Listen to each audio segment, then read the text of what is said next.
Assalamualaikum warahmatullahi wabarakatuh. Bismillahirrahmanirrahim. Alhamdulillahi rabbil alamin. Wassalatu wassalamu ala asyrafil anbiya'i wal mursalin wa ala alihi wa sahbihi ajma'in. Subhanaka la ilma lana illa ma 'allamtana innaka antal alimul hakim. Wa la hawla wa la quwwata illa billahil aliyyil azim. Sila ke muka surat 395. Arak dan judi. Arak dan semua bahan yang memabukkan. Itu dia arak. Semua bahan yang memabukkan. Ini Syafi'i lah, dia beri ta'rif itu. Semua perkara yang memabukkan. Judi, semua permainan yang bergantung pada nasib, dan kebetulan lebih mendominan yang bergantung pada nasib, dan berkebetulan lebih mendominasi, lebih mendorong kepada pecah belah dan pergaduhan.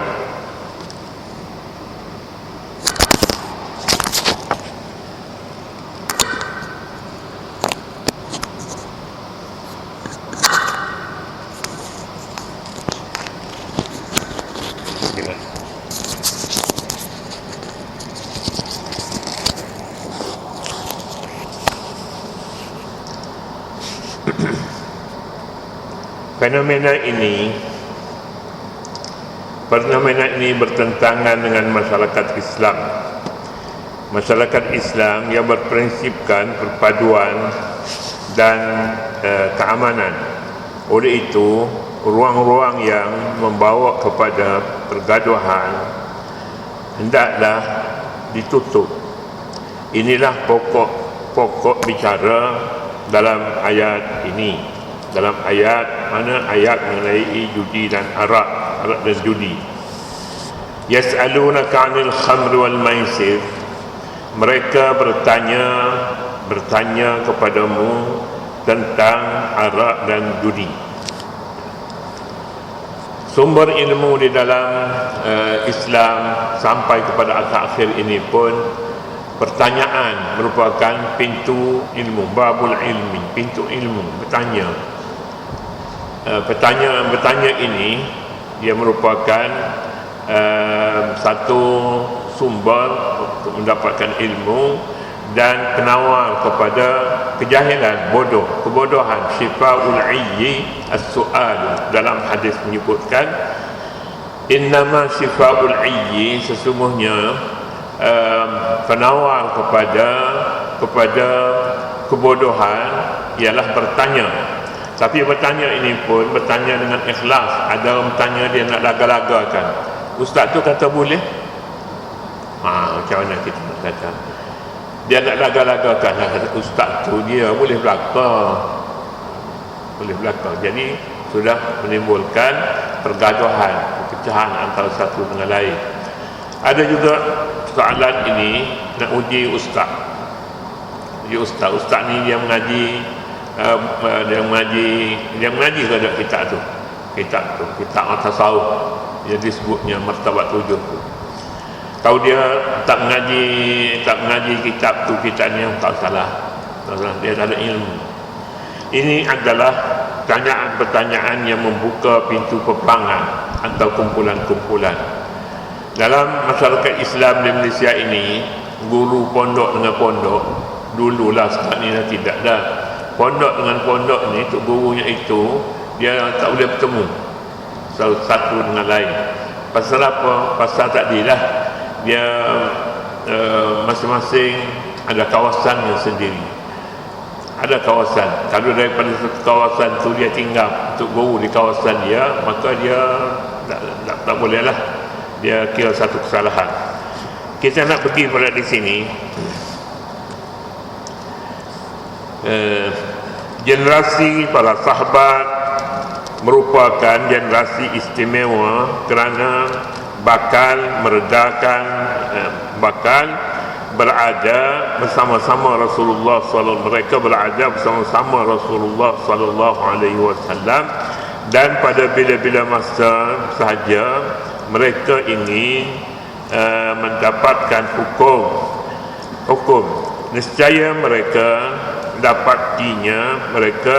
dapatinya segera dengan bertanya Nabi SAW. Banyaknya pertanyaan yang dikemukakan itu menunjukkan minat para sahabat untuk mengetahui hukum berkenaan agama begitu tinggi. Zaman Nabi SAW sumber ilmunya ialah bertanya. Tapi bertanya siapa? Bertanya Nabi, karena tiada lagi yang lebih mengetahui tentang agama selain daripada Nabi pada waktu itu. Jadi sudah menjadi tradisi sejak awal Islam, sejak zaman Nabi SAW. Jika ada sesuatu yang tak tahu, mereka akan bertanya Nabi. Yas'alunaka 'anil khamri wal maisiri. Ayat turun. Orang ramai akan bertanya kamu tentang khamar ni Arab. Khamar dalam bahasa Arabnya, khamar ni benda yang tertutup, kain,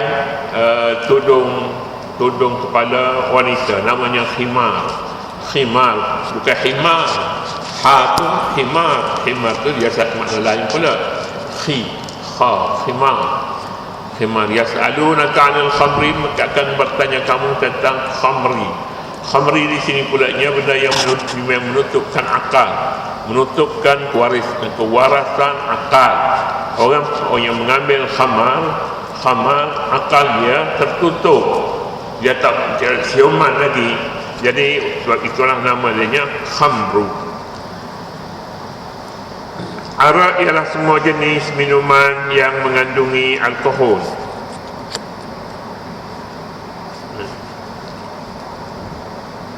Kat mana tak dibacanya? Kat situlah pendengar berikutnya. Arak ialah semua jenis minuman yang mengandungi alkohol dan memabukkan. Setakat masuk alkohol tu, ada orang pertikaikan, orang katanya dalam banyak perkara, buah-buah pun ada alkohol, dalam buah tembikai pun ada alkohol, buah apa lagi ni, buah belimbing itu pun ada alkohol, malah tinggi katanya alkohol. Tapi nak arak ke dia? Tak arak, tidak arak. Sebab alkohol ni, alkohol yang memabukkan, katanya ada yang tidak memabukkan. Orang mengambil sesuatu bahan tujuannya untuk mendapatkan kemabukan, maka itu arak dah. Sebabnya mabuk itu yang haram. Tapi kalau tak mabuk, tak haram lah maknanya. Jadi minuman yang ada alkohol dan memabukkan. Kalau ada alkohol tak memabukkan, maka dia tidak jadi tidak arak. Adanya mabuk tapi bukan tak ada alkohol padanya, tak apa juga. Adakah barang yang tidak mabuk tapi ada alkohol? Ada bahannya begitu. Jadi kedua-duanya ini mestilah ada pada sesuatu bahan. Sudah cukup jelas bagi kita untuk memperingatkan tentang bahaya dan mudarat yang ditinggalkan oleh arak pada mental dan fizikal, dunia dan akhirat, kepada peminum arak dan peminum arak,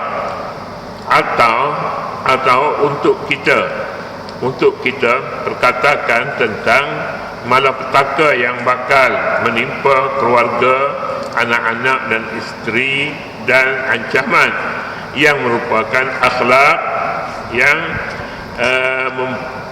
mempertaruhkan, yang meruntuhkan akhlak dan moral rakyat sesebuah negara. Jadi ini bahaya-bahayanya. Bahaya, dia boleh meruntuhkan akhlak, moral rakyat sesebuah negara, dan ia pulaknya bakal menimpa malapetaka yang bakal menimpa keluarga, anak-anak dan isteri, dan ancaman yang meruntuhkan akhlak. Jadi semuanya ini kita dapati padanya ada unsur yang boleh membawa kemiskinan. Sebab samalah juga orang yang penghisap rokok, dikatakan yang mahal-mahal tu memangnya lah dia boleh kadang-kadang dia boleh menghimpit makanan anak-anak, susu dan sebagainya.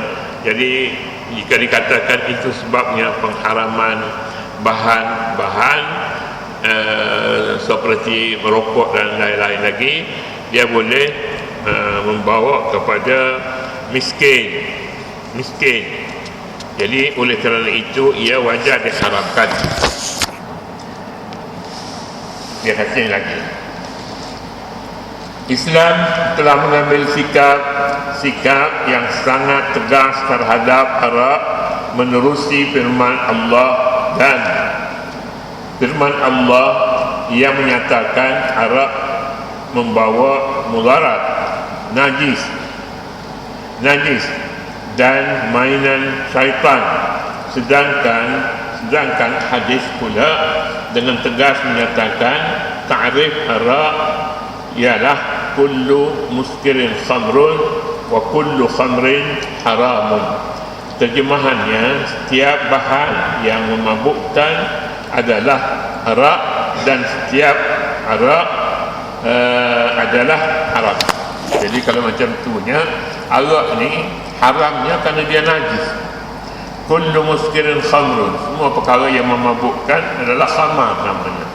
Jika ada orang mengambilkan bahan ini kerana dia mahukan mabuk, maknanya dia mahukan arak lah. Mabuk itu sendiri arak. Adakah bahan-bahan yang diambil oleh orang Islam sedangkan dia mabuk, sama ada dia mahu mabuk atau tidak mahu mabuk, tapi mabuk benda tu. Mabuk. Ada bahan-bahan yang seumpama itu, misalnya bahan makanan yang tidak dimasak dengan sepenuhnya, maka dia boleh memabukkan, maka hukumnya haram. Haram kerana bahan kan? Tidak, bukan kerana bahan, kerana dia memabukkan. Orang Islam tak patut jadi mabuk, Sama lah juga tidak sepatutnya bagi mereka mencari ubat supaya jadi gila. Kita nak cari ubat untuk gila supaya tak jadi gila. Ini kita mencari mabuk. Mabuk itu sendiri orang tidak boleh berfikir dengan waras disebabkan kemabukannya. Kita lihat, katanya Nabi SAW pernah ditanya tentang minuman yang diperbuat daripada madu, jagung atau gandum yang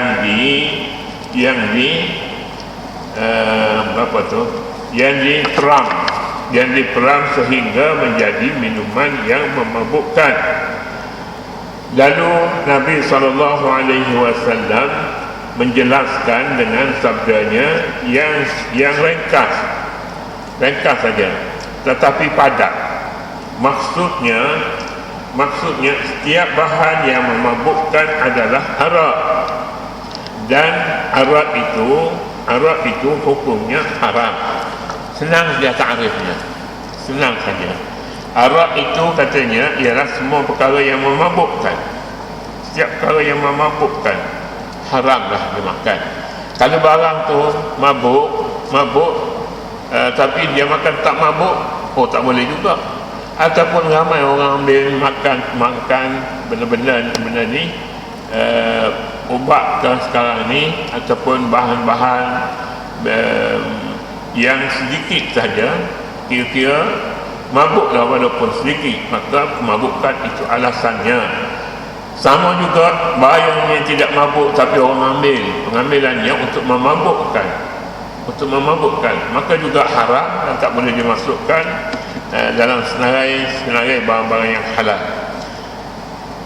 Nabi SAW menyatakan, dia katanya, setiap bahan yang memabukkan adalah arak, dan arak itu hukumnya haram. Haram diambil, haram diguna, haram diminum, haram masuk dalam bahan-bahan seperti apa nama ni, seperti kuih-kuih umpamanya, kuih, dan haram juga apabila digunakannya ini untuk dijadikan ubat, kecuali kerana tidak ada ubat yang halal. Ubat arak adalah ada ubat yang haram, yang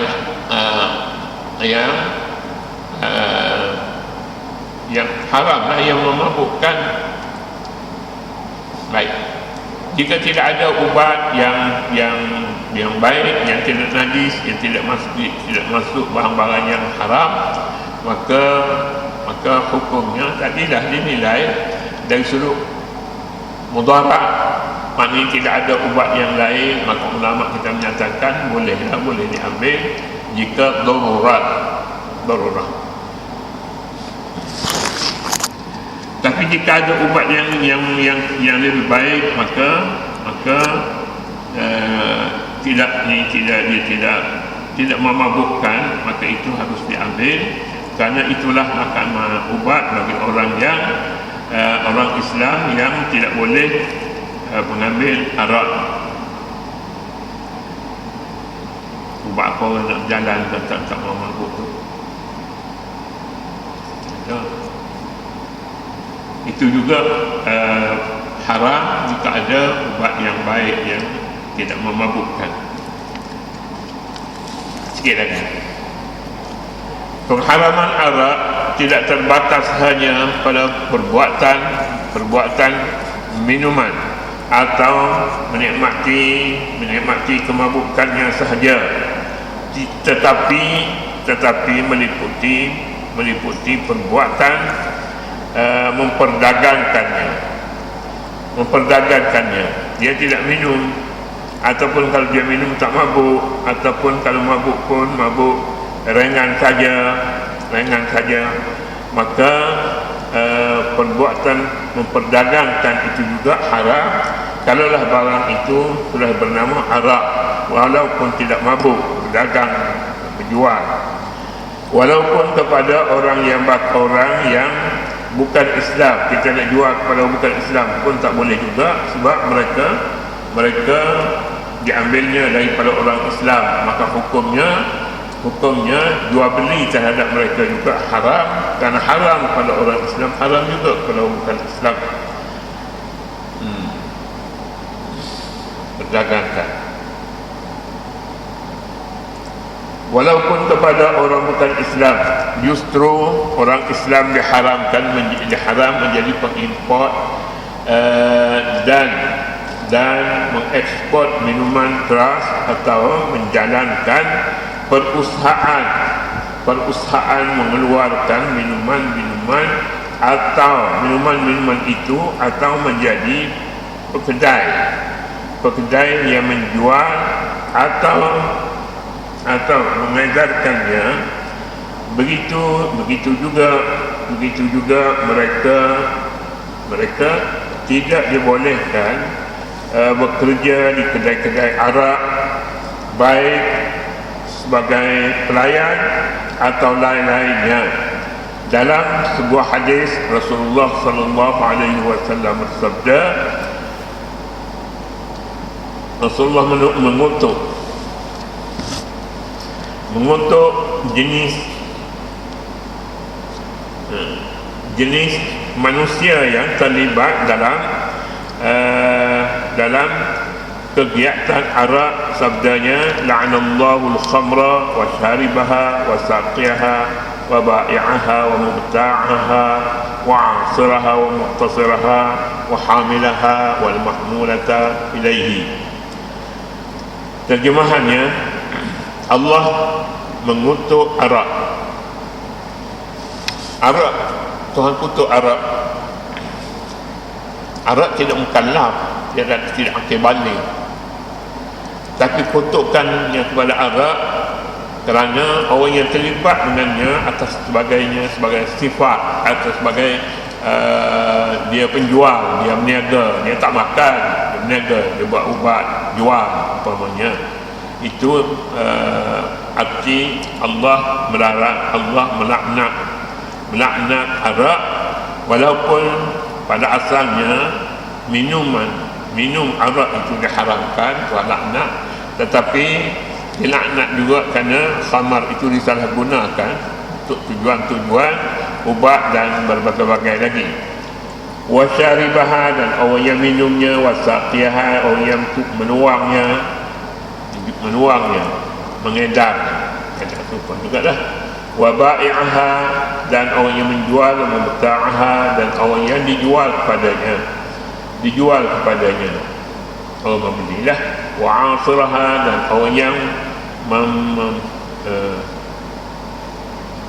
orang yang membuat arak, dan yang meminta dibuat arak baginya, dan membawa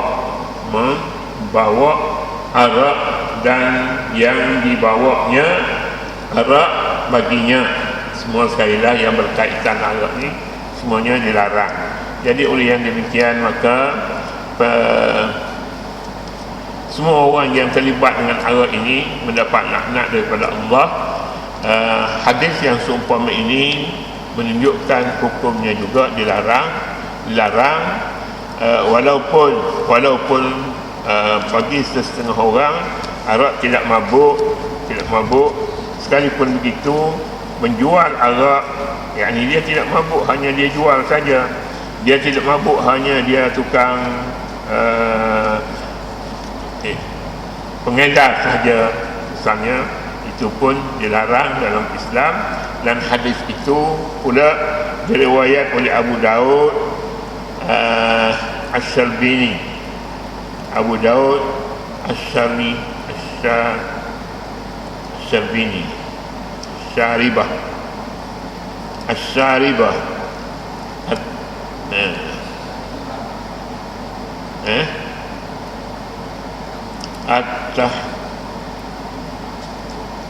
Al-Inab, tak apa lah, tak boleh baca saya ni.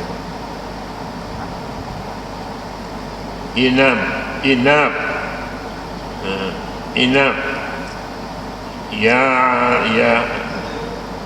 Ya'sir, Inab Ya'sir al-khamr. Tak apalah, ini benda-benda ni benda yang berkaitan dengan arak. Saya rasa saya tak boleh baca dengan betul, tuan dan silap ke mana. Saya bukannya lancar baca kalam Arab tulis dalam bahasa Melayu, tak masalah pula. Jadi tak berapa baiklah, tak berapa lancar saya. Tapi walau bagaimanapun, semua ini perkara yang ada hubungan dengan arak, semuanya dia haram, sebab arak itu memabukkan. Jadi semua perkara yang memabukkan itu disatukan dalam sebuah hadis yang dibaca di atas tadi, la'anallahu al-khamra wa syaribaha wa saqiyaha wa bai'aha wa mubta'aha, hinggalah akhirnya. Sekarang itulah dulu pagi ini. Wallahu subhanahu wa ta'ala a'lam. A'udzubillahi minasyaitonir rajim. Bismillahirrahmanirrahim. Allahumma rzuqna ilman nafi'a wa qalban salima wa shifaa'an min kulli da'. اللهم اجعل القرآن ربيع قلوبنا ونور صدورنا وشفاء أحزاننا وذهاب همومنا وغمومنا يا كريم.